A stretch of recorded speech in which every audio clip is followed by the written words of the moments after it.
Salamat kay Pastor Sister Noemi nga gitagaan ko og kahigayunan nga makashare diha kaninyo. Dili man tako sa angayan apan salamat sa grasya ug kaluoy sa Dios. Nanawag si Pastor sa kwa last Wednesday sa gabi, ako ang yang pawalihon. Kanunay jud ko nagaingon sa Ginoo nga Lord, dili jud ko takos angayan. Sa tinuod lang igsuon, gugma na ako ang pag-share sa pulong sa Ginoo. Kutob gyud na ako. Ang ako magong na-experience akong live. Ganahan ko mag-share one-on-one. Pero kaning ngunaan ni gani mag-share sa kadaganan, diri lang nako na sinati igsuon. O katong sa outreach sa gawas. Kalipay gyud nako ang pag-share sa iyang pulong. Dili lalim og tungtong diri sa pulpito igsuon. Kulba dili nimo masabtan, pero nakita nako ang milagro sa Dios. Unsa imong gistadihan, mas mulagaw pa na ang mugawas sa imong mga bakba kung magpagamit lang ka igsuon. Hagito nako ang matag usa, ipagamit ninyong kinabuhi diha sa Dios. Makita ninyo ang gahom sa Ginoo nga kaya day ninyo uban ang tabang sa Ginoo. O ang akong tema karon sa akong walig suon, mubo lang man niya kung walig suon. Salig sa mga saad sa Dios. Saligan na to ang mga saad sa Dios. Makita kini sa Salmo 145:13.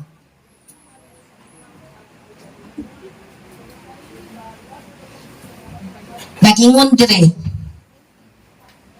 ang imong gingharian walay katapusan, ug ang paghari nga og maghari ka hangtod sa kahangturan.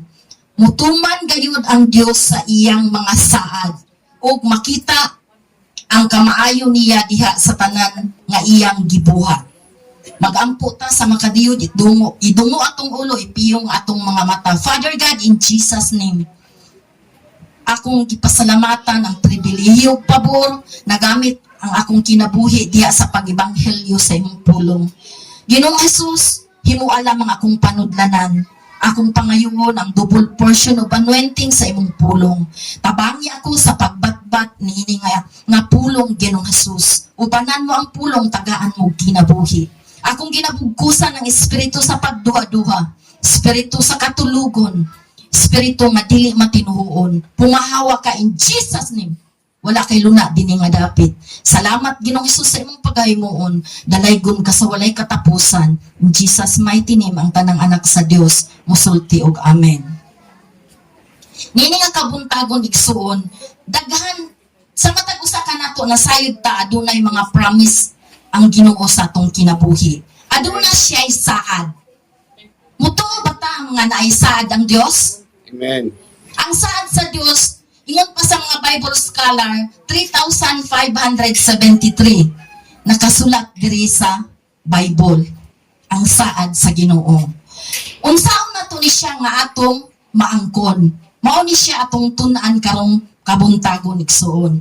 Unsaon na to nga maangkon ang mga saad sa Dios? Sa unsang pamaagi, aduna lamang ako'y tulo ka punto nga maangkon nito nato ang mga saad nga giandam sa Dios sa matag usa ka nato. Ang una na kong punto nagisgot kini sa magpuyo kita sa pamaagi sa Dios. Mao ni siya ang una na kong punto. Living by standard. Magkinabuhi ta pinaagi sa pamalaod sa Dios. Makita kini sa Roma 12:2.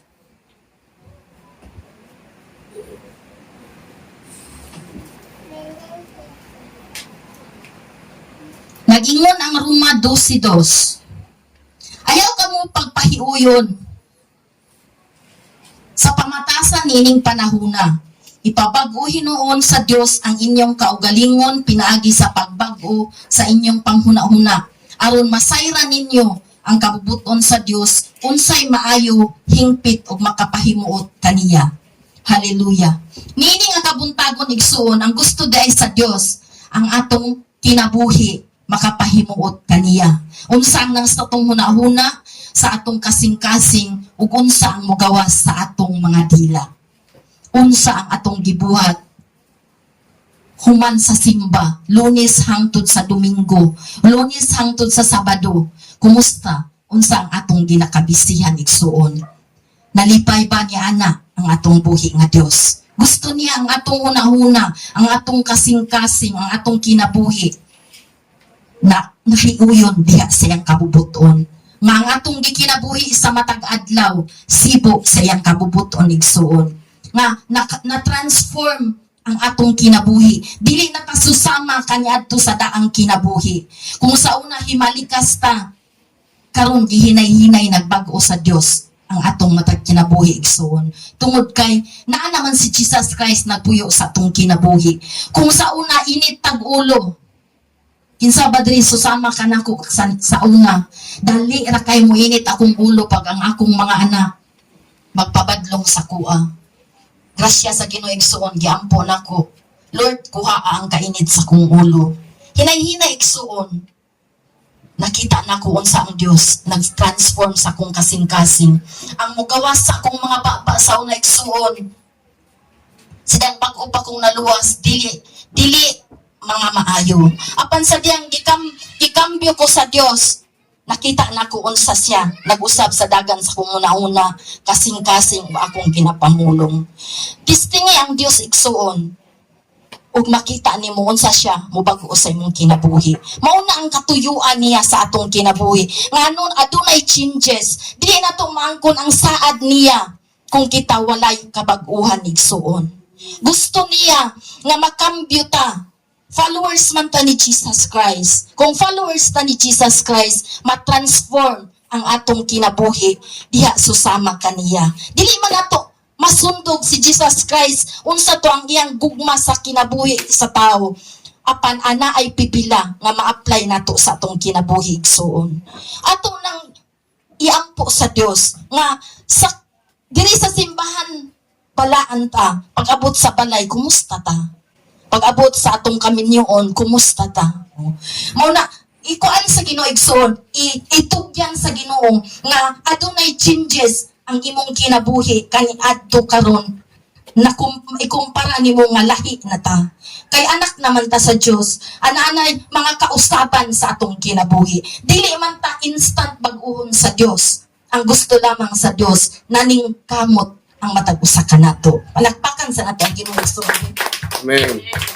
Maning kamot ta uban sa tabang sa Ginoo. Sa una kung kusog ta man libak, maning kamot ta nga ang atong ginabuhat makambyo kini nga gugma na ang upulig. So tungod kay ang atong Ginoo siya man ang source sa gugma. Mao na ang gusto sa Dios adunay kausaban ang hunahuna nato kasing-kasing ug atong ginapamulong ug ang atong ginabuhat day by day sa atong life. Nga adunay mahimuot si Jesus Christ. Adunay changes nga makita sa atong kinabuhi. Dili man tanan perfecto ta kay dili man jud nato na ma-perfect igsuon. Apan makita sa Dios nga naningkamot ta, aduna gayoy kausaban nga mahimo sa imong kinabuhi, mahimo diha sa imong pamilya.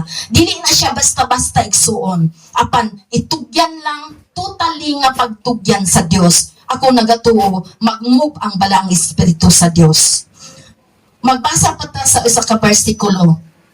Roma 16:19.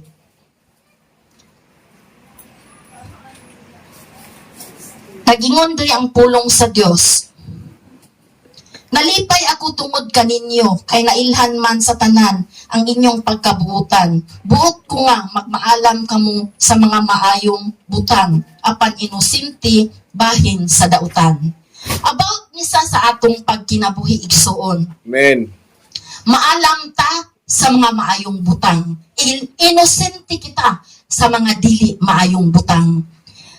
How about sa kalibutanon? Basin mas labaw ang atong ginabuhat sa kalibutanon kaysa Dios nun nga pamaagi. Gusto sa Dios ang iyang pamaagi ang mulabaw, dili ang pamaagi sa kalibutan. Siguro unsa man ang imong standing sa imong kinabuhi, imong hinuklugan igsuon kaning akong gibuhat, makapahimuot ba ni sa Dios? Pamaagi ba ni sa Dios? Kay isip anak sa Dios, ang balaang espiritu sa Ginoo ang maghatag sa ato ang kaalam. In times mag-pray ka, na sinati nako na, adunay mga butang nga wala nako na pangayuag pasaylo. Apan sa diyang mag-ampo ko, mo plus lang na sa akong hunahuna, nga katude ay siya sayo. Mao na siya nga kaalam ang gipangita sa Ginoo. Nga natay kaalam sa pagsabot. Kung atong gibuhat, kalibutanon, ato to siyang ito is nga ang Diyos nun nga pamaagi ang atong mabuhat. Kaya sa tinuod lang igsuon sa dili patap magtotoo, daghan kay tag mga pamaagi nga dili Diyos nun. Mangkon mo? Amen. Mangkon ko ang igsuon. Daghan kayong pamaagi nga dili Diyos nun. Apan sa diyang gikambyo na ang atong kasing-kasing, mahadlok na ta unsa ang resulta. Kay nakabalo naman ta sa kamatuoran igsuon. Nakabalo naman ta unsay tama, unsay mali. Mo nang magkulba ka tungod kay nabuhat nimo ang dili kabubuton sa Dios. Mao nang gusto sa Ginoo nga mahadlok ta sa pagbuhat sa dili niya kabubuton. So maningkamot ta igsuon, dili man na siya sayon apan kung maningkamot ta ang Ginoo magtabang ni ana. So sa ikaduhang punto, tuuhi og dawata og ikinabuhi ang pulong sa Ginoo. Mabasa na to kini sa 1 Thessalonians 2:13.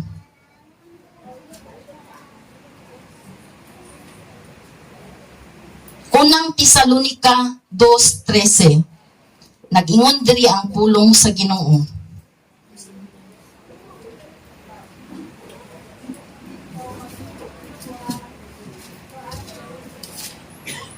Dos 13. Nag-ingon ang pulong sa Dios.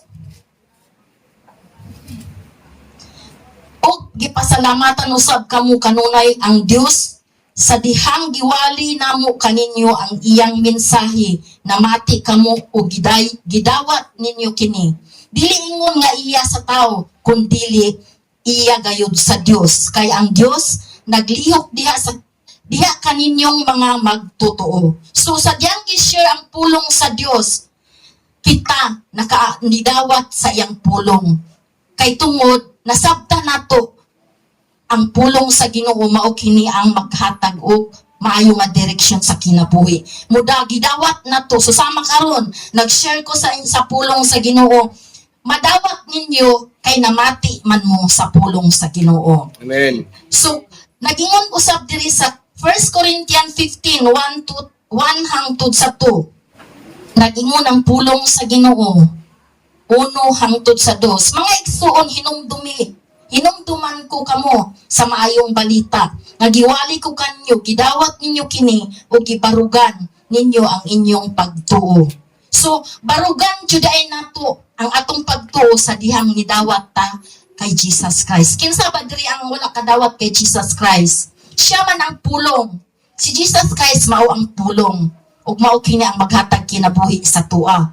So, siya ang gidawat nato sa atong kinabuhi o makabaton kita og pagtuo. So sa ikatulo na ko nga bersikulo sa James chapter 1, 22 hangtod sa 23. Nagingon diri ang pulong sa Dios, ayaw limbungi ang inyong kaugalingon, pinaagi sa pagpamati lamang sa pulong sa Dios. Hinuon tumana kini. Ang mamati sa iyang pulong apan dili magtuman niini mahisama sa usa ka tawo nga manamin, makakita sa iyang tinuod nga hitsura.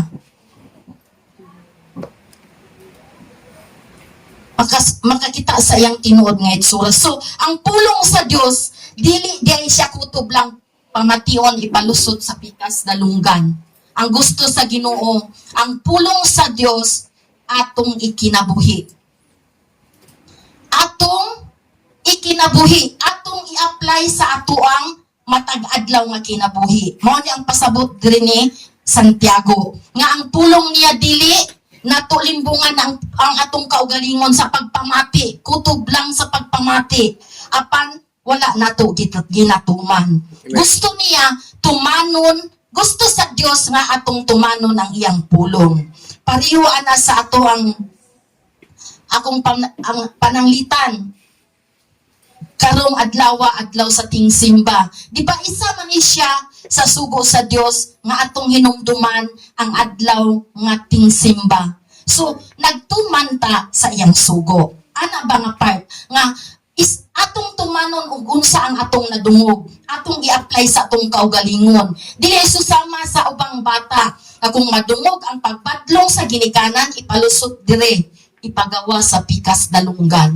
Ang gusto dahil sa Dios, pag madungog nimo ang iyang pulong, ipalusot sa dalunggan, ipasulod sa kasing-kasing, ug imong ikinabuhi sa matag adlaw.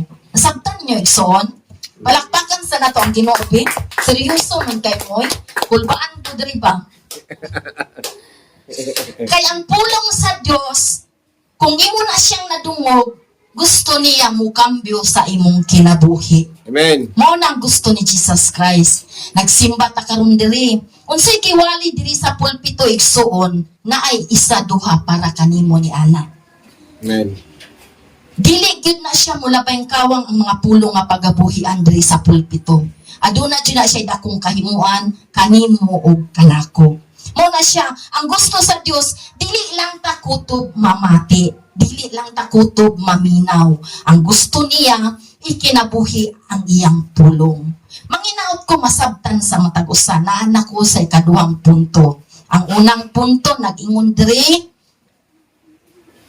magpuyo kita sa pamaagi sa Dios. Sa ikaduha, tuuhi ug dawata ug ikinabuhi ang pulong sa Dios. Diri nako sa ikatulo, maghulat kita sa panahon sa Dios. Adunay mga panahon igsuon nga wala gitubag ang atong gipangayo sa Ginoo. Kisa na bay gitubag diri sa makadaghan. Ako daghan kaayo ko prayer sa Ginoo nga wala pa natubag. Ningon ang Ginoo na siya perfect time ni ana. Nagingon diri ang Isayas. Basahon nato kini. Isayas 60:22. 22. Musanay ang labing diyutay kanila og mahimong gamhanang nasod. Inigabot sa hustong panahon, dalion ko kini pagbuhat. Ako mao ang Ginoo. Amen. Hallelujah. So unsa di ay nang imong ginadesire sa imong kasing-kasing, imong ginatinguha sa matag magampo ka, tubagon dahil na siya sa Dios igsoon sa tama ug sakto nga panahon. So sa Ecclesiastes, atong basahon ang Ecclesiastes 3:11. Takda siyag hustong panahon, alang sa tanang butang, ihatagan kita niya, niyag kaikag pagsusi sa may tabo sa umaabot nga panahon. Apan wala kita niya hatagig kapagbawan og hingpit nga pagsabot sa iyang gibuhat. So nadyo check perfect time nga gitakda ni anang tanan. Unsa man ang imong katuyuan, makaingon ka nga, uy, ingon daghang promises ang Dios. Tinuod ang mga promise sa Ginoo igsuon. Ang kulang lang, wala nimo gi-claim.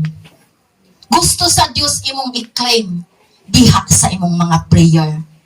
So sama good sa akong prayer, Lord, ingon si David sa Salmo, nga dili nimo himuong kabus ang imong anak. Kay kung mahimo kong kabus kaayo, makapangawat ko. Ngun ana nga prayer ba? Nga mag-desire ka. Kay promise man na ni Jesus Christ nga tubagon ta niya. Amen.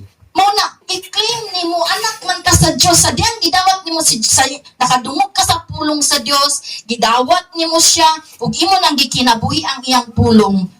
Anak naman ka ni Jesus Christ. So i-claim nimo ang imong access isip anak sa Dios. Imong pangayoon nga Lord, ayaw itugot nga mahimo kong kabus kaayo. Kay basin makapangawat ko, himo akong tama-tama lang. Dili po dato, dili po pobre. Kay kung dato, basin malimot ko sa imuha. Ngun ana akong prayer kada adlaw igsuon. Sa kalisod sa kinabuhi, sultihan ta mo igsuon. Kanunay ko naghilak, nagtawag sa Dios.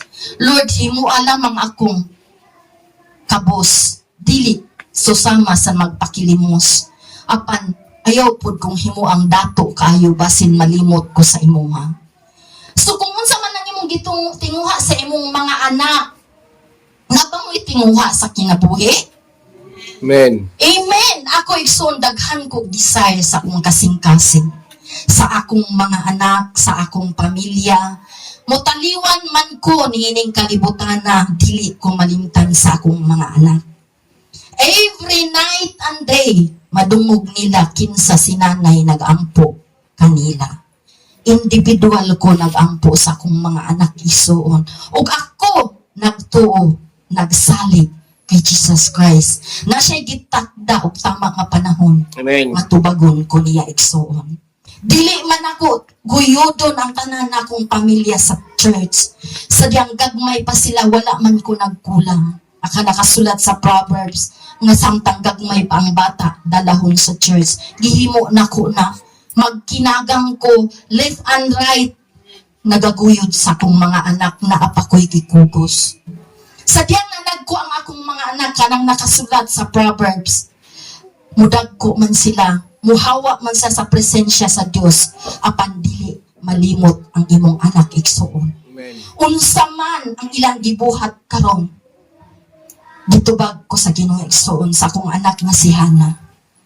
Kadaghan na siya ni simba sa City Church sa Panabo, uban ang iyang bana. Amen. Basta palakpakan na to ang Ginoo igsuon. Dugay na ko nagpray nga, Lord, kabuta ang kasing-kasing sa kong anak. Wala man ko nagkulang since nataw siya, gibit-bit ko na siya sa church. Kabuta siya pagbalik ng mga lagad kanimo. I think unom na siya ka Sundays nagsimba, kuyog ang iyang bana. Nag-istorya sila sa pastor, gusto sa iyang bana. Kabalo pa mo igsuon, ginapray na ko ang bana sa kong anak nga mangawas sa bisyo. Ningon siya sa kuatong Sunday o Lunes, nay, nag-istorya may ni pastor, giampuan ko niya, gusto na kong muhawa sa inom. Praise God! Gitungog sa Ginoo ang akong mga pag-ampo igsuon. Gusto na kong muundang og inom, nay. Nag-ampo ko sa kong umaga igsuon, giingnan po siya sa iyang pastor, hinay-hinay pag-uhon ka sa Ginoo. Kay unsay gitinguha sa imong kasing-kasing, pag matinud-anon ka na istorya sa Dios, tumanon ka na sa Dios igsuon. Palakpakan na itong Ginoo. Kabalo pa mo igsuon, day and night, nagahila ko sa Dios. Kay gusto na ko ang akong pamilya, kuyog mi, pagbalik sa itong Ginoo. Amen. Pero dili na mo sila pwede guyuron pag-abot sa panimbahon. Ang ako lamang gihimo igsuon, mag-ampo ko sa Ginoo. Gidungog ko niya sa akong mga pag-aampo. Kanunay ko nagaparimain. Dili gani gusto mo puyo og langit. Ang imperno lisod puyan. Walay hunong ang kalayo. Kanunay ko nagatudlo sa akong mga anak. Amen. Day and night ako nagapray sa Ginoo. Hinay-hinay gitubag ko sa Ginoo sa akong mga pag-aampo. Unsa man ang imong gitinguha igsuon, kaluwasan sa imong pamilya, kaayuhan sa balatian, kalisod sa pagpuyo, iampo ka na sa Dios igsuon. Kay siya ang Dios nga dunay timetable tubagon ng imong mga pag-ampo. Aduna siya timetable ni Ana. Ayaw pag-apura. Gusto lamang sa Dios magmatinud-anon ta diha sa atong pagpangayo kaniya, sa atong pag-ampo. May utang sincero igsuon. Gusto ka makahuman og eskwela. Gusto ka nga muusag ang imuhang kinabuhi. Prayer ang susi niya na igsuon. Walay makatumpag sa pader sa Jericho kung wala ang mga pag-ampo, wala ang mga pag-awit sa langit ng alawiton sa Diyos.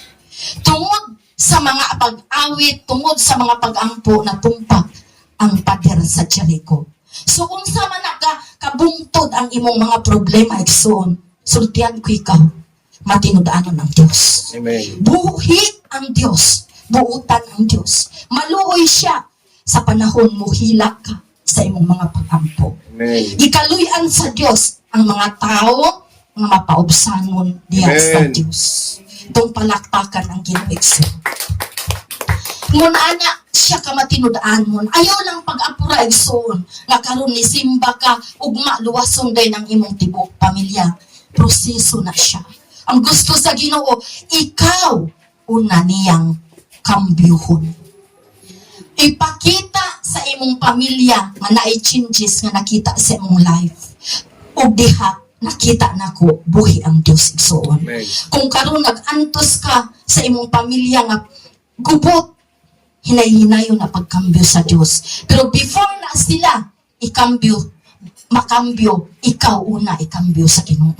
Amen. Una tabag-uhon sa Dios. Ingon ako sa kong pastor, sa una pastor, pila naman ka prayer and fasting akong gibuhat. Pila naman ka gabi, buntag ko nagapray sa kong bana mo, uli gyapon siya nga hubog. Magsuka pa siya pag uli sa balay. Unsay ingon sa kong pastor, pag-ampo sa kanunay sis. Isa nga sikreto, tulog imong bana ang pui. Tinuod na igsuon. Diyan na ako nagisulti siya sa diyang giluwas siya. Tulog siya. Makabalo man ka kung tulog kay mo ang bana, tulog kay mong asawa. Iampo siya. Ihalad sa Ginoo. Mauto'y gitudlo sa akong pastor. O diha, hinay-hinay na luwas sa akong bana igsuon. Kay gusto nako nga ang akong bana, ang akong mga anak makauban ako dito sa langit. Dili po gusto nga makita nako sila sa impyerno igsuon. Mahal nako akong bana. Mahal nako akong mga anak. Muna gusto, mangayo ko tabang sa Ginoo, Lord, kabuta sila. Kay saad man nimo sa buhat, kung naay isa ka luwason sa pamilya, luwason nimo ang tibuok pamilya. Pero dili na siya instant. Proseso na siya. Ikaw ang mo trabaho ana atubangan sa Ginoo. Ingon ana lang akong gibuhat igsuon. Kining akong giwali igsuon tested and proven ni sa akong life. Experience na ko ni sa akong life igsuon. Ug ako manginaot nga inyong i-apply sa inyong kaugalingon nga dudta sa mga pag-ampo diha sa atong Ginoo nga makita si Jesus Christ sa atong kinabuhi. Dili lang tabalaan dili sa sulod sa simbahan. Apan pagawas nato wala na si Kristo sa atong kinabuhi. Mao na atong paningkamutan. Kay ang kining saad sa Dios, tulo lang manikatima akong gihisgutan dire. Kanang 3,573 nga promises sa Ginoo nga nasulat diri sa Bible, ana ay imuha ana. Ang kulang lang diha imong i-claim. Ug makita gani sa imong kinabuhi ang changes sa imong life igsuon. Ako nagtuo ang mga promises sa Ginoo nga imong gitinguha sa imong kinabuhi, hinay-hinay to moabot sa imong kinabuhi. Kay tinuod man ang saad sa Dios. Dili man siya bakakon nga Ginoo. Kay siya matinud-anon man nga Dios. Magbasa pa tagpulong 2 Peter chapter 3 verse 8. Dili ko mag-end sa 2 Peter 3:8.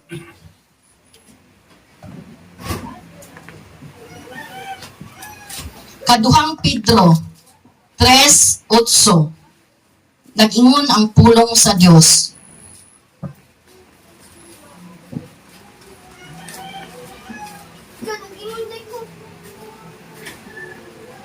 Apan mga hinigugma, ayaw ninyo hikalimti nga sa Ginoo ang usa ka adlaw sama sa 1,000 ka tuig.